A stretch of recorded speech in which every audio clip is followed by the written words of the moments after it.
Subscribe करें हमारे YouTube channel को और बेल आइकन को प्रेस करें हमारे लेटेस्ट वीडियोस को देखने के लिए।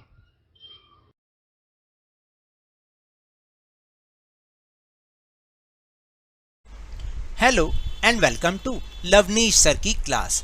This is Directorate of Education GNCT of Delhi's worksheet number 2, and it is only for class 7 students. It has taken from the subject Social Science Geography, and we will learn and understand the topic satellites in this worksheet. So students, आज की इस worksheet में हम satellites के बारे में information को understand करेंगे. So without wasting a time, let's start and understand with it. Just as all the planets revolve around the sun, similarly, some celestial bodies revolve around the planets, which are called satellites. तो आपको अब पता चला कि जैसे planets जो हैं वो sun के अराउंड रिवॉल्व करते हैं, घूमते हैं, चक्कर लगाते हैं, ठीक वैसे ही कुछ सेलेस्टियल बॉडीज होती हैं जो कि प्लैनेट के अराउंड रिवॉल्व करती हैं. उन्हें हम सैटेलाइट्स कहते हैं. There are two types of satellites, natural satellites and man-made satellites. देखिए, ये सैटेलाइट्स दो प्रकार की होती हैं. एक को हम नेचुरल सैटेलाइट्स कहते हैं और एक मैन-मेड सैटेलाइट्स होती हैं. सो we'll focus on first natural satellites.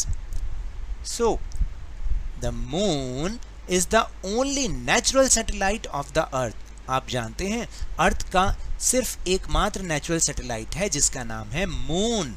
Moon को देख के तो सब खुश हो जाते हैं. The moon moves around the earth in about 27 days. यानी अर्थ के चारों ओर एक चक्कर लगाने में मून को 27 डेज लग जाते हैं approximately. It takes exactly the same time to complete one spin. और वो अपने चारों तरफ भी एक स्पिन पूरा करता है, एक अपना चक्कर लगाता है, उसमें भी लगभग उसको इतना ही टाइम लगता है. As a result only one side of the moon is visible to us on the earth. और इसी कारण से हमें जो है केवल एक ही पार्ट, एक ही साइड मून की नज़र आती है अपनी इस अर्थ पर से. Diameter of the moon is only 1/4 of the earth. क्या आप जानते हैं कि अर्थ के डायमीटर का 1/4 ही है मून का डायमीटर, यानी मून बहुत छोटा है. It appears so big because it is nearer to our planet than other celestial bodies. दूसरी सेलेस्टियल बॉडीज की तुलना में क्योंकि ये हमारे बहुत ज़्यादा नियरेस्ट है, इसलिए हमें बहुत बिग दिखाई देता है. There is a neither water nor air on the moon. आपको पता है कि मून पर ना तो वाटर है और ना एयर है. There are mountains, plains and depressions on its surface. यहाँ पर पहाड़, मैदान और बड़े बड़े गड्ढे हैं इसकी सतह पर, इसके सरफेस पर. The moon has no light of its own.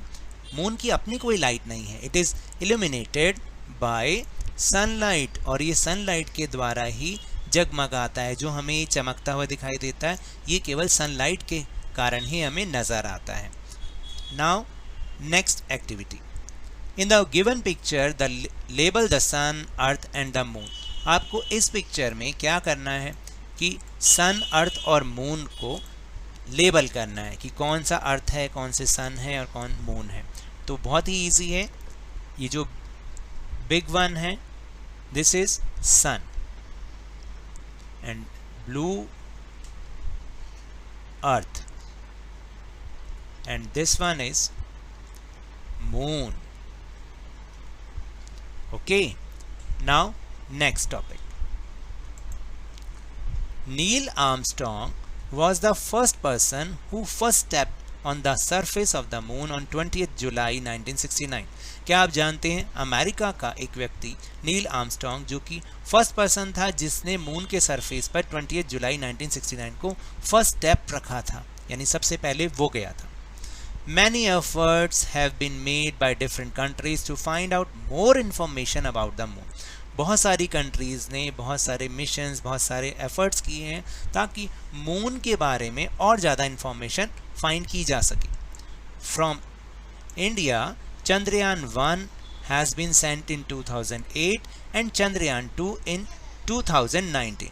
तो इंडिया से देखिए चंद्रयान 1 2008 में भेजा गया और 2019 में चंद्रयान 2 भेजा गया। और मैं आपको बता दूं यहाँ पर कि एक और हमारे इंडियन पर्सनालिटी हैं जिनका नाम है राकेश शर्मा, वो भी मून पर जा चुके हैं इंडिया की तरफ से।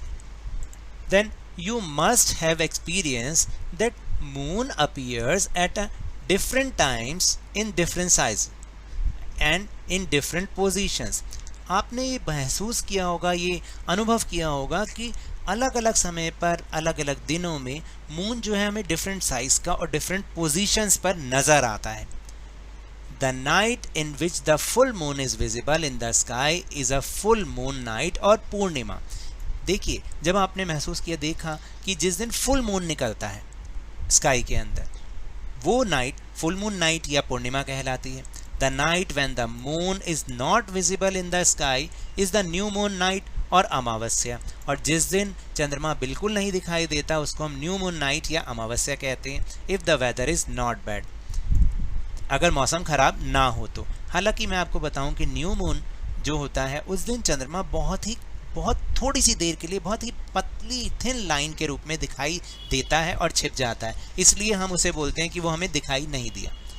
So next activity is draw picture of different phases of the moon in the night sky in the given space. यहाँ पर कुछ स्पेस दिया गया है जिसमें बताया गया है कि जैसे यहाँ आपको फुल मून या phase of moon tonight यानी आज की रात का चंद्रमा और न्यू मून का बारे में कुछ पिक्चर्स ड्रॉ करनी है, या आप पिक्चर पेस्ट भी कर सकते हैं, जो कि मैंने आपके लिए अरेंजमेंट किया है।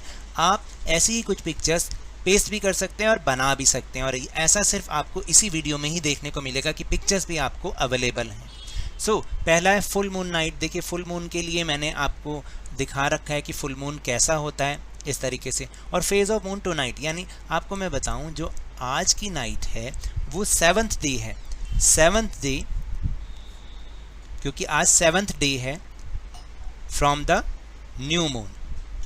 न्यू मून से अगर हम देखें तो आज 7th डे है, जिसे हिंदी में सप्तमी कहते हैं, और सप्तमी के दिन लगभग चांद ऐसा नज़र आता है, मून ऐसा नज़र आता है। देन न्यू मून और amavasya moon is just like that. Now the activity number 1, in the month of July find out the dates of full moon the new moon. आपको फुल मून और न्यू मून की dates find out करनी है, जो कि अभी मैं आपको वीडियो के नेक्स्ट पार्ट में दिखाऊंगा। Then man made satellites. पहले हमने नेचुरल सैटेलाइट्स की बात की, आज हम अब मैन मेड सैटेलाइट्स की बात करेंगे। Man made satellites are called artificial satellites. इन्हें हम आर्टिफिशियल सैटेलाइट्स कहते हैं क्योंकि ये मैन मेड होती हैं। These are made by scientist, ये साइंटिस्ट बनाते हैं। They are sent to the space by rocket and are installed in earth's orbit. ये स्पेस में रॉकेट के थ्रू भेजे जाते हैं, जैसे कि आप यहाँ पर पिक्चर्स देख रहे हैं ना, और फिर इसको हम अर्थ के ऑर्बिट में क्या करते हैं, उसको वहाँ इंस्टॉल कर देते हैं। With their help we get information about the universe, और इनकी हेल्प से हमें यूनिवर्स के बारे में बहुत सारी इन्फॉर्मेशन मिलती हैं। With the help of these we can use the communication media, जैसे हम सेल फोन यूज़ करते हैं, GPS एंड टेलीविजन। टेलीविजन के बहुत सारे चैनल्स इसी के थ्रू आते हैं। Some of the Indian satellites present in space are INSAT, IRS, EDUSAT etcetera. बहुत सारे इंडियन सैटेलाइट्स हैं जिनको हम इनसेट के नाम से जानते हैं, IRS और एड्यूसेट कहते हैं। और यहाँ तक कि अगर मैं आपको बताऊँ, जो आप इस समय यूट्यूब पर ये वीडियो देख पा रहे हैं, ये भी किसकी हेल्प से देख पा रहे हैं, इन मैन मेड आर्टिफिशियल सैटेलाइट्स के through.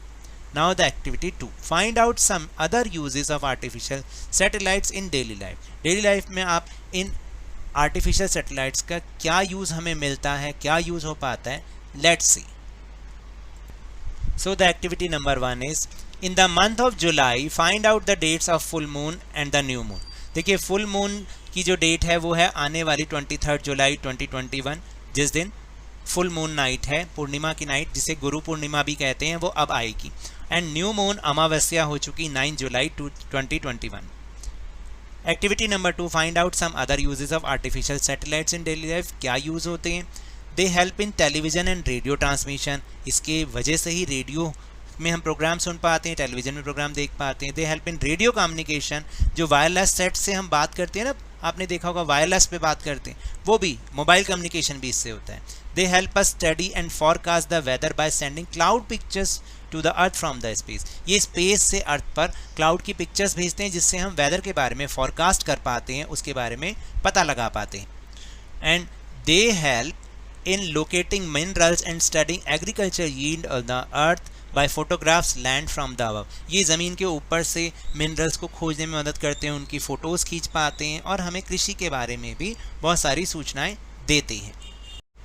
So now that's all for this worksheet. अगर मेरे इस तरह समझाने से आपको थोड़ा सा भी समझ में आया हो तो इस चैनल को ज़्यादा से ज़्यादा सब्सक्राइब कीजिए, लाइक कीजिए और बहुत ज़्यादा शेयर कीजिए और जल्दी से जल्दी इसे 50K तक पहुंचा दीजिए. और याद रखिएगा कोरोना अभी भी फैल रहा है, तो देन जब भी आप आउटसाइड जाएं, बाहर जाएं, wear your mask always. And जब भी आपकी टर्न आए इसकी वैक्सीनेशन अवश्य कराएं, क्योंकि कोरोना को हराना है और ज़िंदगी को एक बार फिर से सुहाना बनाना है. इसी उम्मीद के साथ थैंक यू वेरी मच.